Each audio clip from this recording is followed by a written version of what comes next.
এই মুহূর্তে খুলনার রূপসায় আছেন সহকর্মী আব্দুল্লাহ আল মামুন রুবেল। সবশেষ অবস্থা জানতে সরাসরি চলে যাচ্ছি তার কাছে।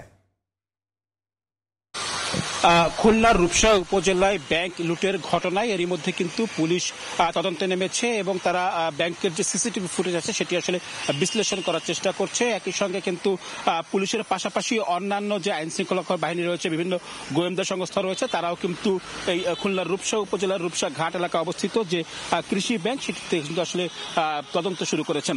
পুলিশের পক্ষ থেকে জানানো হয়েছে গতকাল শুক্রবার রাত 10টার পরে স্থানীয়দের মাধ্যমে খবর পেয়ে ব্যাংকের যে মূল গেট সেটির তালা ভাঙা অবস্থা তারা দেখতে পান এবং তারপর পরে কিন্তু ভেতরে অন্তত 6টি তালা ভেঙে ব্যাংকের যে ভল্ট সে ভল্ট খুলে 16 লাখ টাকা নিয়ে গিয়েছে বলে জানিয়েছেন ব্যাংক কর্মকর্তারা। পুলিশ যেটি আসলে এখন পর্যন্ত তদন্ত করে পেয়েছেন তারা আসলে বলছেন এই ঘটনা তারা রাতে অবগত হলেও ঘটনাটি মূলত ঘটেছে ভোরের দিকে, অর্থাৎ শুক্রবার ভোর 5:30 থেকে 7:30টার মধ্যে কিন্তু এখানে দুর্বৃত্তরা এসে এই ব্যাংকের তালা ভেঙে টাকা লুট করে নিয়ে যায় এবং সিসিটিভি ফুটেজে তারা আসলে যেটি বলছেন একজন ব্যক্তিকে তারা আসলে দেখতে পেয়েছেন ওই সময় ভিতরে ঢুকেছে এবং যিনি আসলে ঢুকেছেন তিনি অত্যন্ত চালাকি চতুরতার সাথে নিজের মুখ ঢেকে ভিতরে ঢুকেছেন এবং পাশাপাশি কিন্তু ভিতরে প্রবেশ করেই সিসিটিভি ক্যামেরার কাপড় দিয়ে ঢেকে দিয়েছেন। এর পাশাপাশি পুলিশ বলছে যে এই ঘটনা আসলে একজনের পক্ষে আসলে ঘটানো সম্ভব নাও হতে পারে, তার সঙ্গে আরো কেউ জড়িত থাকতে পারে, তবে সিসিটিভি ফুটেজে কাপড় ঢেকে দেওয়ার কারণে তাদেরকে আসলে দেখা যায়নি। তবে তারা আসলে পুরোপুরি তদন্ত শুরু করেছেন, তাদের যে প্রযুক্তিগত জায়গা আছে সেই জায়গা থেকে তদন্ত শুরু করেছেন এবং তারা প্রত্যাশা করছেন যে এই ঘটনার সঙ্গে যারা জড়িত তাদেরকে আসলে বের করতে পারবেন।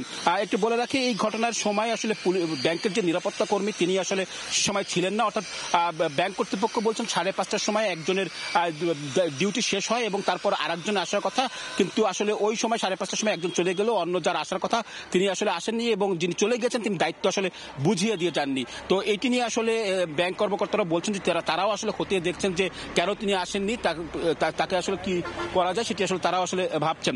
এর পাশাপাশি আমি একটু বলতে চাই ব্যাংক কর্তৃপক্ষ বলছে যে ভল্টের 16,16,000 টাকা ছিল, এর মধ্যে 1400 টাকা তারা আসলে ক্যাশ পেয়েছেন, বাকি টাকা আসলে লুট হয়ে গিয়েছে এবং এই টাকা লুট হওয়ার জন্য আসলে গ্রাহকরা কোনোভাবে আসলে তাদের আসলে কোনো ক্ষয়ক্ষতি হবে না এটি আশ্বস্ত করেছেন। আমরা সকাল থেকে দেখেছি আজকে ব্যাংক ছুটির দিন হলেও কিন্তু কিছু কিছু গ্রাহক আসলে এখানে এসেছেন এবং তারা আসলে খোঁজ খবর নেওয়ার চেষ্টা করছেন, তবে ব্যাংক কর্তৃপক্ষ তাদেরকে আশ্বস্ত করেছেন এবং এটি নিয়ে আসলে তাদের আতঙ্কের কিছু নাই।